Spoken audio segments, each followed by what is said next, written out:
Have you ever taken the same bus every day? If you have, you'll know something interesting. After a while, the driver begins to recognise you. You say morning. They say morning back. Sooner rather than later, you're no longer strangers. In many British towns and cities, bus drivers become a familiar part of everyday life.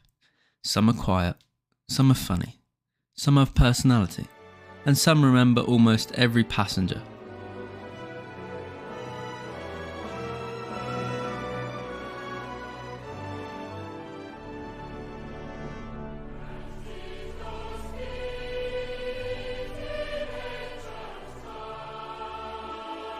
Every weekday morning at exactly 7:40, the number 18 bus drove through the streets of York. People waited at the same bus stops. Students carried heavy backpacks. Office workers held cups of coffee. Parents walked children to school. And behind the wheel sat Dave. Dave had been a bus driver for nearly 25 years. He enjoyed his job. Some people found this surprising. "Don't you get bored?" his friends often asked. Dave always smiled. "Not really. Every day is different." As the bus stopped outside a row of houses, the doors opened with a soft hiss. "Morning," Dave called cheerfully. "Morning, Dave," replied Mrs. Green. She was one of his many regular passengers. Every Tuesday and Thursday she visited her granddaughter. "How's your family today?" Dave asked. "They're all doing well, thank you." "Good to hear," he said. Mrs. Green tapped her travel card and found her usual seat near the front. At the next stop, a tall young man climbed aboard. "Running late again, Sam?" Dave laughed. Sam smiled. I pressed the snooze button far too many times." "Well, happens to the best of us." The passengers all chuckled.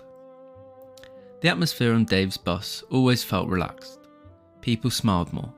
Some even talked to each other. That wasn't always common during the morning rush. One rainy Wednesday, a little girl climbed onto the bus holding her father's hand. She looked worried. Dave noticed immediately.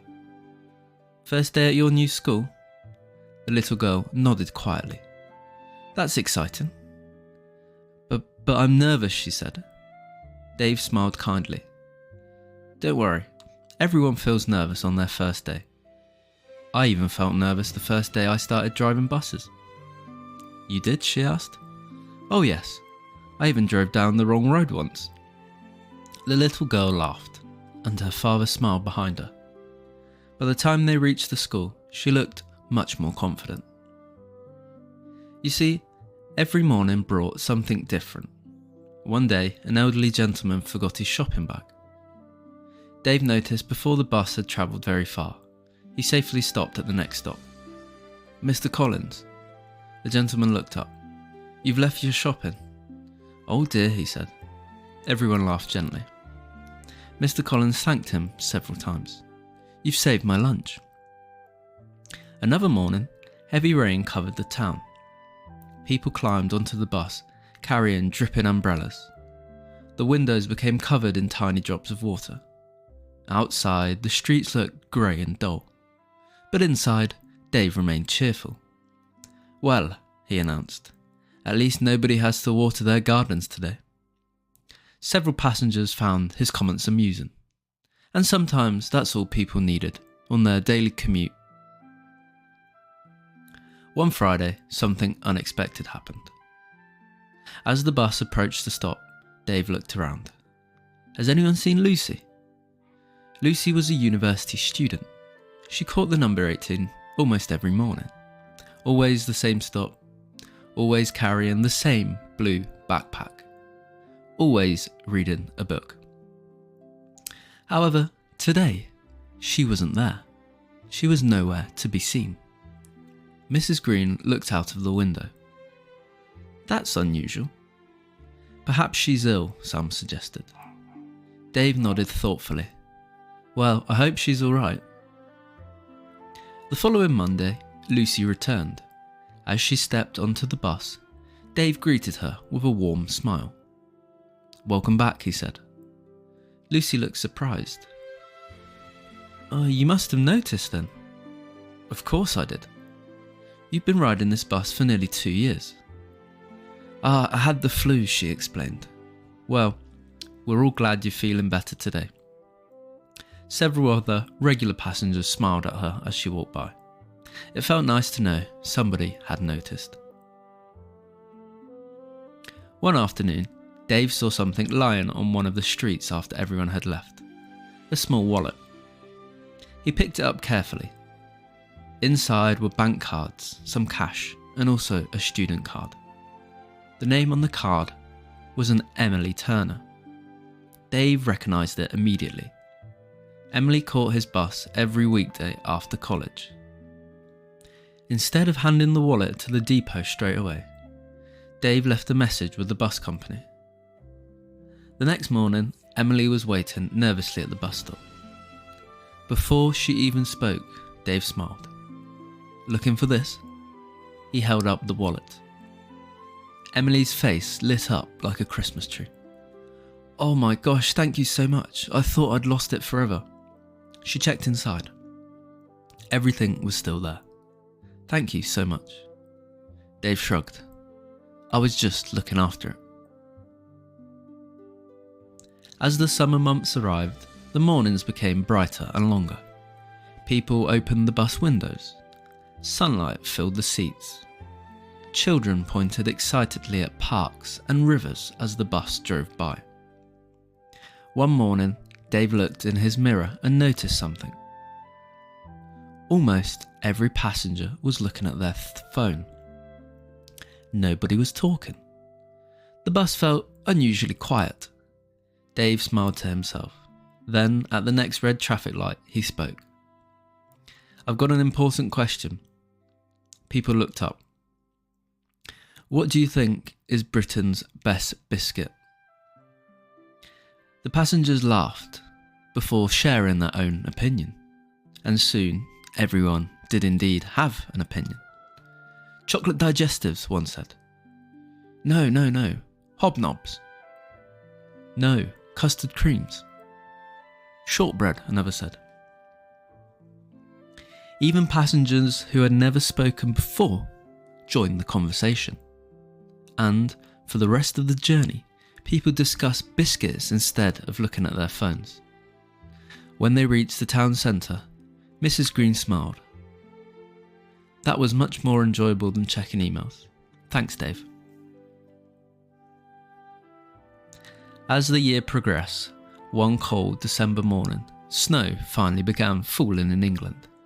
Only a little, but in Britain, even a little snow can cause problems.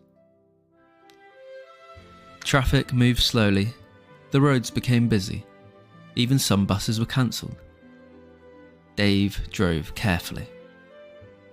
"Unfortunately, it's going to take us a little longer than usual today, folks," he announced. However, nobody complained. They all knew he was doing his best. As the bus climbed a small hill, it started to stop. The road ahead was blocked by a broken down car. Everyone waited patiently. After a few minutes, Dave stood up. "I'll go and see if anybody needs help." Shortly enough, Dave jumped out of the bus, and outside a young couple looked worried. Their car wouldn't start, and they were frantically trying to start it. Dave, accompanied by another passenger, helped push it safely to the side of the road. When he did finally return to the bus, everybody applauded. Dave laughed. "Right then, enough fun and games. Let's get you all to work." Just before Christmas, something unexpected happened. When Dave arrived for work, his manager smiled at him. "There's something waiting for you." In the staff room stood a large box. Inside were dozens of Christmas cards. Some contained chocolates. Others had homemade biscuits. Many include handwritten notes. For example, one card read, "Thank you for making every morning brighter." Another card said, "You always remember our names. A third simply said, "The number 18 isn't just a bus, it's part of our community."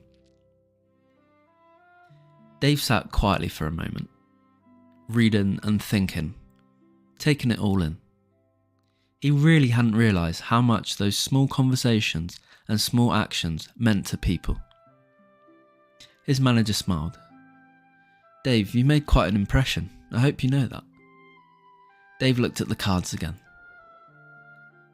A smile hit his face. "Well, I was only being friendly." His manager nodded. Sometimes that's more important than people realise. As the end of the year started to conclude, Christmas Eve arrived. The number 18 made its final journey before the holiday season. As each regular passenger stepped off, they smiled. And they all said one thing. "Merry Christmas, Dave. Merry Christmas. See you next year." Mrs. Green was the last passenger to leave. She paused at the door before she hopped off the bus. "Thank you." "For what?" Dave said. "Just thanks for making the journey feel shorter." Dave smiled. "Anytime, that's my pleasure." The doors closed gently. The bus pulled away for one final time that year. Outside, Christmas lights sparkled in the evening air, and as Dave drove through the quiet streets, he finally realised something. He hadn't just been driving a bus. He had also been helping a small local community, one journey at a time.